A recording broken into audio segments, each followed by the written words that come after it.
บายดีสวัสดีทุกคนวันนี้บ่รู้สิกินหยัง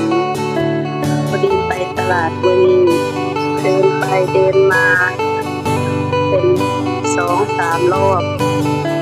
คิดหยังก็บ่ออกก็เลยพากันซื้อเนื้อวัวมาเฮ็ดกินแฟนเฮ็ดให้กินแซ่บหลายกินไปมีความสุขไปถึงแล้วเป็นตะอยากหัว